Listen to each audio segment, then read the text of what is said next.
Welcome to Tales and Tatase. I am Atinúkę, your host, storyteller, and culinary adventurer.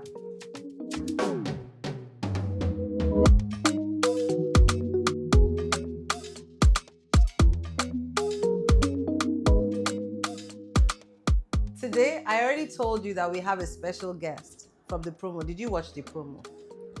Anyway, Alero, you know, as my gym buddy, one of my besties, and a baby mama. But today, you're meeting the serious side of her. Pediatric nurse, she will come and tell you herself. She has access to my house. I can't explain it. See how she's walking in. Hi, baby. Hi, boo. Hi, homie. How are you? Hi. You started. I trust you. You haven't finished. Pediatric nurse practitioner of please. Haemoglobinopathy. Red blood cell disease. Haemoglobinopathy, red blood cell disease. Lord Jesus, I don't want to have to say that again. I'm so happy. My bag. Yes, please. So, Alero told me about the Sickle Cell Awareness Month. She's been doing so much, and you know I'm super proud of you. You know that. She's been doing so much. She's even been on some TV show. We are famous here. And she's also, without the haemoglobinopathy, she's also very healthy. You guys know she's one that pushes me to go back to the gym when I've been off, the spa and all of those good things. She's my wellness partner. Mental health is very important to Alero. Very, very. If you know Alero, you know mental health. So, she told me all the good things that she would like to prepare in food. She told me about quinoa, which is high in protein and fiber. So, Alero, do you want to run through? Absolutely. As you said, this is for a great cause, very dear to both of us. It's Sickle Cell Awareness Month. It's really important that we think about our loved ones, friends and family who've got sickle cell this month. And in dedicating this special episode to them, we wanted to focus on nutrition as well, which is very dear to Atinúkè's heart. Nutrition is a big part of sickle cell. Unfortunately, it's not talked about often enough how important nutrition is for this cohort of people. We talked about incorporating a lot of protein because they need it for energy supply. As we know, if you know anyone with sickle cell, they're usually quite tired. So loads of protein is really important for them, for energy. We've got a lot of greens here. Yes, we all think about red blood cell disease, and our greens are really, really, really important. We've got red meat as well, which is really good in terms of their red blood cell production. Okay. So that keeps them quite pumped with lots of energy. These are the sort of things I'd encourage a lot of my patients to incorporate into their diets. So I'm excited and ready to go. Quinoa is not often something that is found heavily in the African diet, but we know it's packed with lots of protein. So we're gonna. I don't really like it, Shab. And all this. I love quinoa. She likes it, and to be honest, I've never even cooked quinoa fresh. I bought the one that you put in the microwave, and that's what I use. But she's just like, no, fresh, and I'm just like, okay, but yes, it's really easy to cook, and we're gonna. Have some African infusion with it. Spice it up, really heavily seasoned because we like our food well seasoned. So which is really, really good. So yes, and I'm sure it's a recipe that a lot of my clients, if they see, they will pick up. Yeah, absolutely. Please. Absolutely. Because what we're doing is you said to use quinoa and use a lot of greens. What I was going to do was make jollof quinoa. Absolutely. But we're incorporating greens because of our special sickle cell warriors, and we're going to talk a lot about them and different tips from her. I'm not going to say that word again. From the professional that she is, and so we're going to blend these, which will make the sauce for the jollof quinoa. I'm using the tomato paste, tomato puree. These sugar snap peas are snacks because, as you can hear my friend, she likes this. So those are snacks. Those are like starters for us, and then we'll chop this. She's not keen on cooking, and you remember I told you guys on one of the episodes that Alero is spoiled because her mom and Auntie Gracie and who else? Auntie Queen supply her with food. Okay? So sometimes I even go and get some of their food. But you're going to chop these today. I'll do my best. Yeah. I'm going to throw in, because she's healthy, she's not saying, I'm going to throw in, because we're using coconut milk to cook the quinoa. So it's going to be like a jollof coconut pea. But because of the Caribbean influence of coconut jollof flavor, I'm throwing in a rosemary and a cinnamon while it's cooking to just give it some extra seasoning. We have oil, obviously salt, some good old Knorr chicken cubes, bell peppers, atarodo. Please, is this okay for? We like spicy. Great. Ginger, garlic, onions to blend. And it's going to be surf and turf because we have chicken. And then I use some rib eye so that there's some tozo. You guys know tozo? Don't know tozo? Find out about tozo in it. And good prawns, because prawns are high in protein as well, and they're delicious. Well, for those that eat shellfish anyway. So, good. Now, Alero also likes that pineapple tea that I make. Love it. To impress her, I threw in a whole tree of mint, because this thing doesn't look like leaves. A slice of apple and some rosemary. I'm going to start boiling that while we're chopping this. So let's go. So Ale, what's your take on people that know they have the genotype but go ahead and get married or have? Actually, it's an interesting question. However, very typical. We get this asked all the time. Once people know what I do, they constantly ask me this question. Can you imagine? And it's a really difficult one to answer because I understand why people would ask that. I get it. But as one of my main roles advocating for this group of people, and I feel like my patients are done with those kind of questions. I can imagine. And it's tiring to keep justifying why they're here. Yeah. It almost feels like we're trying to say, why Judge did them. Yeah, or why did this happen to you in other ways, Just like every child, no one chooses to be born. You don't 100%. choose the family you come from. You don't choose what part of the world you're born in. You're just born and then you're living. And my aim is in the last, I would say, 10 years is actually more to advocate for them. How do we care for them? How do we empathize? How do we really show true empathy for this group of people? Whether you have them in your family, whether they're friends, even unknowingly, the comments that we make, when you're out and about each day. But you know what I also want to add? There are some people with spiritual genotype problems.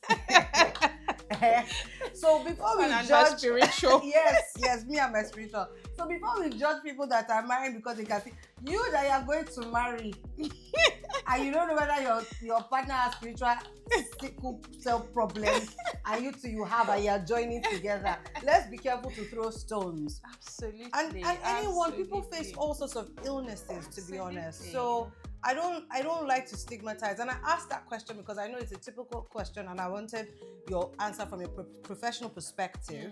But I completely agree with you.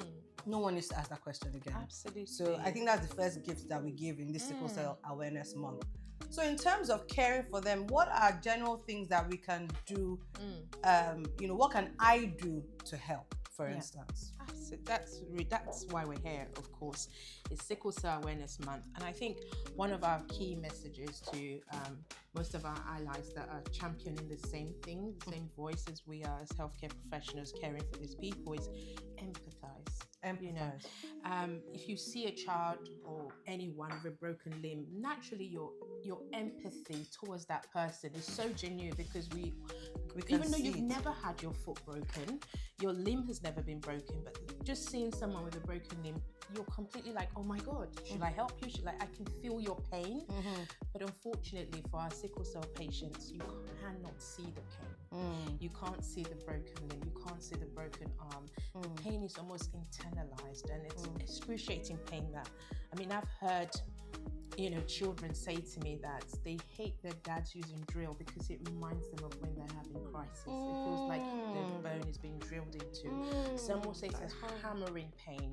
you know, like someone's using a hammer to just hit you constantly, and it's pounding, and almost feels like nothing with you can actually stop it at that point. And when your body hits that sort of level of pain, it almost wants to shut down because it cannot cope. It's not designed to cope with that level of pain. This is not too graphic, but this is what people are actually going through. And in Tales and Tatase, we talk about things, but if you notice, in the middle of the laughs and everything, we also have messages. Today, we might not laugh as much, but it's very informative, and that is why we have these foods. There was something that you told me the other day. You know, I think we should start frying and then talk, because if not, we'll spend all our time here. Because I like your company, and this is making a lot of sense. So let's actually go and start frying. So because of time, I'll usually use sirloin or ribeye, like steak meats, to do this, because you can eat steak medium or well done, right? So I fry it to be medium well, and then take it out. Then I fry the chicken next, and then I do the prawns. Now for the prawns, I seasoned with soy sauce and oyster sauce, because it's not going to mix in the jollof. It's going to be at the end. I'll just garnish on top of it, probably give it like some kind of Asian flavor and stuff, and that's how I do it. So yeah. So Ale, there was something that you said that was very interesting. You said it's important to teach children that are born with the peculiar cell, and I say peculiar because peculiar just means different or unique. I don't want them to feel, I don't like the stigma around it. So children that are born with sickle cell, it's important to start them off with healthy food, because I know that for me, at this my semi-grown age, teaching me to eat healthy has been quite a challenge, because I'm used to my rice, my eba, my heavy carbs. So do you find that, I know that's good advice, that's something we can use to help, but how do you find, how challenging is that in you know, amongst your patients? Do you find that that's a challenge for them, especially the Nigerian African ones? It is a challenge, teaching children in general to eat healthy, right? But what I always say to my parents is incorporate vegetables and fruits into their diet from a really young age.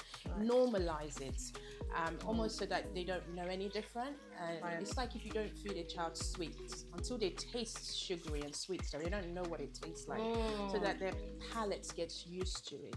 And it's just normal for them to have, say, jollof rice with broccoli on the side, and it's, you know, normalized for them to have, which is good, you know.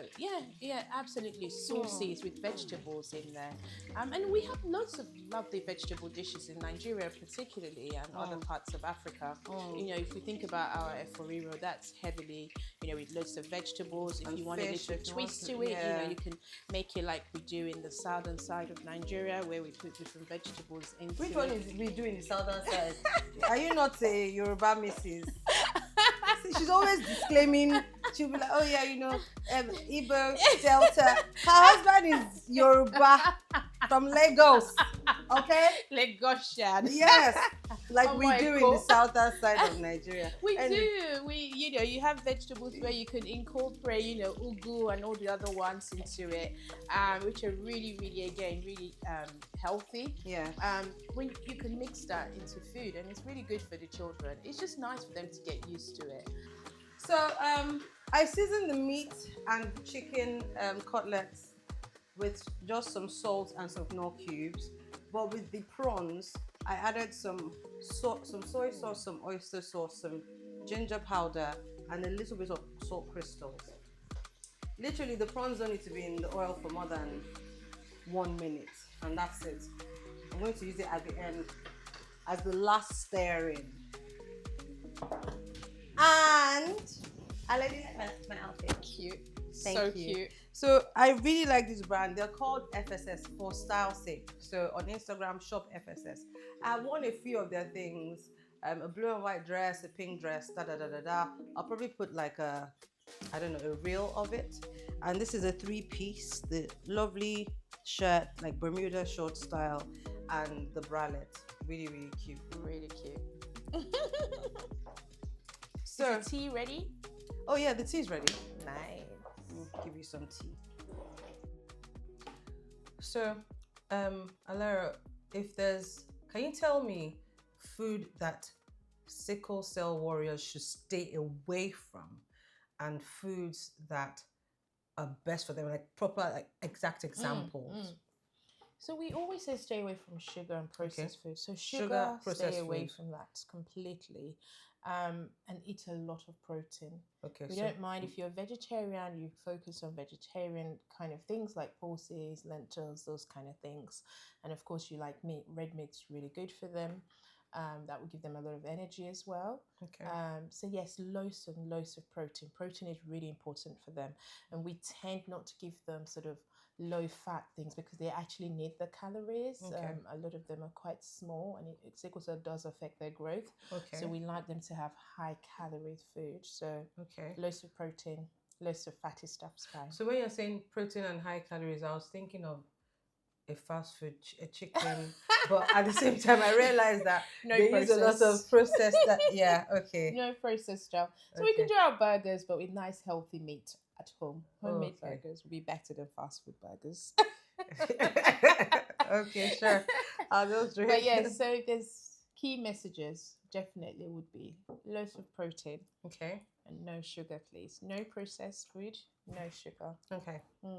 Are there times, like seasons or foods, that cause them to go into a crisis? Is it stress? What are the things that induce crisis situations? And I know this is a very delicate thing to talk about, but I have loved ones, and I'm sure obviously so please tell me, what are the things that they eat or they do that induce crisis?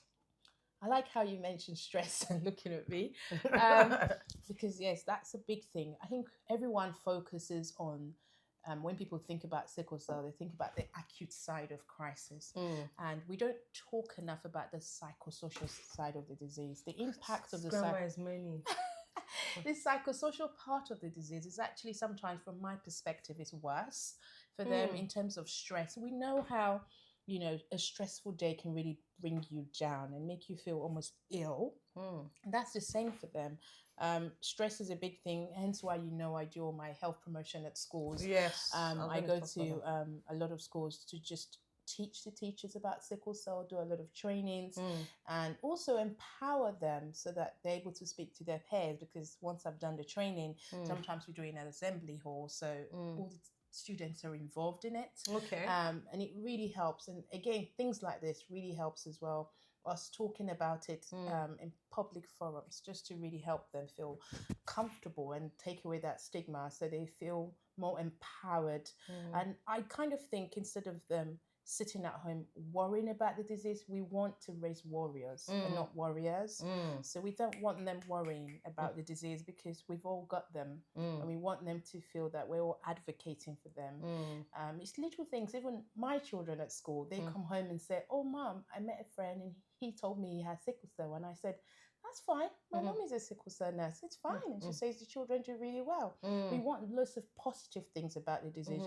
When you hear about it, not a sad face, but think how you can strengthen that person and empower them. At workplaces, you meet someone who's got sickle cell, make them feel empowered. Yeah, sometimes you don't know, but when they're open to say, because I know that you say they might look different sometimes. Sometimes you can tell that there's a possibility of, sometimes you can't. You can't.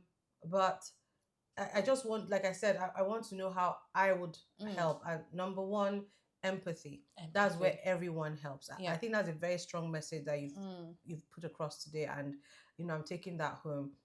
And number two is, they're part of the society like every other person. Like I said, people are carrying all sorts of spiritual genotypes up and down. We just can't see it. And then just to be there for them, make them feel like there's no big deal. There's no big deal. And when you think about supporting any cause that's there for you, I have friends that, because of their experiences or close ones, they're big support of, cancer research and the charity, the runs and everything.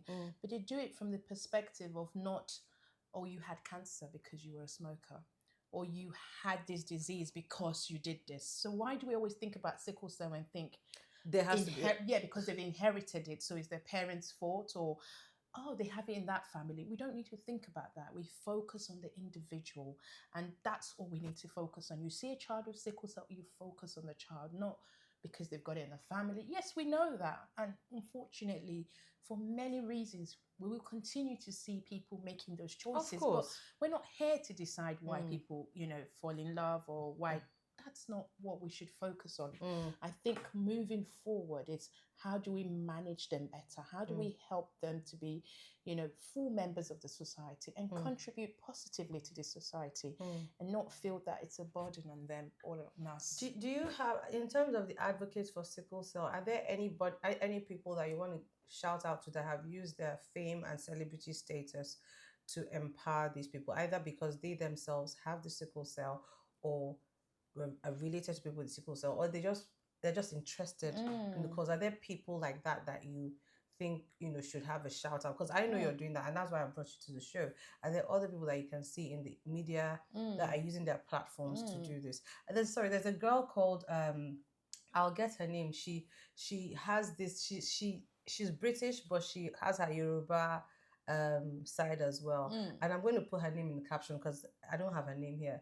But I think she even has to do like a blood transfusion for her sister ever so often. And she talks about it, and her sister is her baby, very precious to her. And she's like, it's a painful process. I think the marrow, and she does it, and she's empowering other people to talk about it. Adekunle Gold is another person, and he did a whole song about it that really empowered people with sickle cell. And I think that those are the things that are so powerful, and he's doing so much. And we continue to pray for these people that they'll continue to live and excel and be in good health. So are there other people like that you want to mention? Maybe I think at the moment there is a lot of talk around it in terms of raising awareness, which is really good. I mean, we had the Netflix series recently, Supercell, that was really good. Most of my patients, they loved it. It's good to look at the disease from, again, a powerful perspective. We're talking about raising warriors, not warriors over the disease. So things like that are really good. Platforms like this are really good, but it's encouraging people to talk about it from a positive perspective. Yes, and not a pitiful perspective. And instead of pitiful, be empathetic towards them, so that you almost feel like, I can wear your shoes. I'm not wearing it, but if I had it on, I could imagine it's and difficult. You're winning wearing it. You're surviving it. Exactly. And teaching them coping mechanisms, because unfortunately, pain is something they have to live with, but we can't take it away. But how do we manage it? And I'm about to ask you another question. I'm sorry if I cut that sentence short, but how would the people, so the less privileged, we're in a country where there's NHS, and so thankful for NHS, big up NHS, well done, and we keep clapping for you. But in countries like Nigeria and other countries where there's no free healthcare, and those are the African countries where you even find predominantly that you have this situation. So what can be done by a less privileged family to make healthier choices? What would you advise the governments to do? What would you advise the patients to do? What do you think can be done? The key thing then is more the psychosocial bit, which is stress. As a parent with a child with sickle cell, and you live in a certain part of the world where you're not fortunate enough to have a health service like NHS, things that are in your control is the psychosocial aspect of helping with stress. So helping the child not to be in a stressful environment in terms of daily, and empowering the siblings to help care for the child, that also helps. And people making comments, stigmatization is another one that you don't need often a lot of resources. It's more word of mouth and how people treat the child in the family.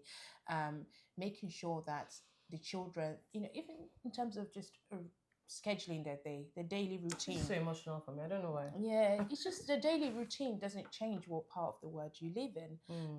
If you live somewhere that is very hot, for example, we always say, the cold makes them have crisis, but also in the heat as well, because you can get easily dehydrated. So making sure they're well hydrated, that might be a bit easier than, of course, giving them certain type of food, right? Making sure they're well hydrated, keeping them out of the sun when it's too hot. Like in England, would keep them out, warm when it's too cold outside. But it's, again, not allowing them to be out in the sun too long, because people forget that too much of that as well can cause dehydration. Not allowing them to exhaust themselves, playing too long. Again, that can stress the body out as well and make them go into crisis. Alero is very diplomatic. And I just want to say, please, if you're in the government and healthcare services, would really appreciate that you take this up, because there are people that can't afford the things that children here in the UK have access to, and it's actually an African predominantly African cell. So to the powers that be, we need to do something. We do, but the little things you can do, you know, if you're a neighbor, a friend, family, do not judge these people. You know, we know of families that have multiple children with sickle cell. Your job is not to judge them, but to support them. And you might not have a lot to give financially, but surely if we can't say something positive, we can be quiet. So I have never made quinoa jollof. I've never even cooked quinoa fresh. But I know it tastes good. I know this tastes good. I don't know what Alero would make for me next time, but I know this tastes good. I like my grains separated. She said the grains would have been separated, but we go chop. Still looks good. It still looks good, and everything is inside. Thank you so much, Ale. Thank you. It's been ready great. to dig it. I know. So good. It's been great having you on here. I've seen a prawn. Whatever will happen, that will make it nice. I trust you. No, it's actually really nice. Really nice. Guys, wow. Don't forget to like, share, subscribe, all those things. My book is available on Amazon. But this month, we're talking about sickle cell awareness. And eating good food. Yep, eating good food. Empathy, healthy nutrition, and governmental or even private sector charity of causes to help to provide for those that don't have access to free health service. Bye. I'll agree them now. You're enjoying the food. It's too nice. It's just too good.